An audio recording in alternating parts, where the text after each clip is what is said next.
بسم اللہ الرحمن الرحیم۔ شروع اللہ کے نام سے جو بڑا مہربان نہایت رحم والا ہے۔ السلام علیکم۔ ابن سعد اور حاکم اور دوسرے محدثین نے ابی ابن کعب رضی اللہ تعالیٰ عنہ سے اور انہوں نے حضرت محمد صلی اللہ علیہ وآلہ وسلم سے روایت کی ہے کہ جس وقت حضرت آدم علیہ السلام کی وفات کا وقت قریب آیا تو آپ کو میووں کی خواہش ہوئی اور خود بسبب ضعیف کہ حرکت نہ کر سکتے تھے۔ آپ علیہ السلام نے اپنے بیٹوں سے فرمایا کہ تم خانہ کعبہ کو جاؤ، وہاں میرے واسطے خداوند کریم سے جنت کے میوے مانگو، کیونکہ اس وقت جو کوئی حاجت مانگتا کعبہ مکرمہ جا کر دعا کرتا تو وہاں دعا منظور ہوتی تھی۔ جب آدم علیہ السلام کے بیٹے گھر سے روانہ ہوئے تو حضرت جبرائیل علیہ السلام بماں اور فرشتوں کے نازل ہوئے تو حضرت آدم علیہ السلام کے بیٹوں سے دریافت کیا تو انہوں نے آدم علیہ السلام کی خواہش کا اظہار کیا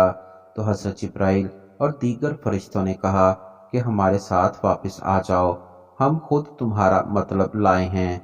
جب فرشتوں نے حضرت آدم علیہ السلام کے قریب پہنچے تو حضرت حوا نے موت کا فرشتہ دیکھا تو ڈر گئیں اور حضرت آدم علیہ السلام کے قریب ہونے لگیں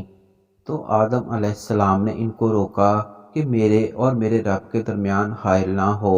اسرائیل علیہ السلام نے حضرت آدم علیہ السلام کی روح مبارک قبض کی تو آدم علیہ السلام کے بیٹوں نے کہا کہ تم دیکھو جو طریقہ ہم کرتے ہیں، پھر اپنے مردوں کے ساتھ ایسا ہی کیا کرو۔ پھر فرشتوں نے حضرت آدم علیہ السلام کے واسطے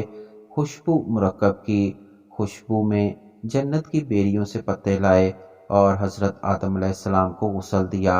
اور حنوط مل کر بہشت کا کفن پہنایا، چونکہ ان کے اترنے کی جگہ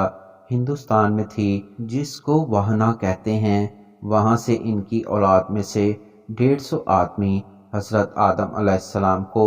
باری باری اٹھاتے ہوئے فرشتوں کے ہمراہ اور خانہ کعبہ میں پہنچایا۔ حضرت آدم علیہ السلام پر حضرت جبرائیل نے امام ہو کر نماز جنازہ پڑھائی اور 4 تکبیریں پڑھیں، مینا کی مسجد خفیف میں دفن کیے اور آپ کی قبر مبارک بخلی بنائی تھی اور قبلہ کی طرف آپ کو قبر میں اتارا تھا اور آپ کی قبر مبارک اوپر سے کوہان اونٹ کی شکل پر بنائی تھی۔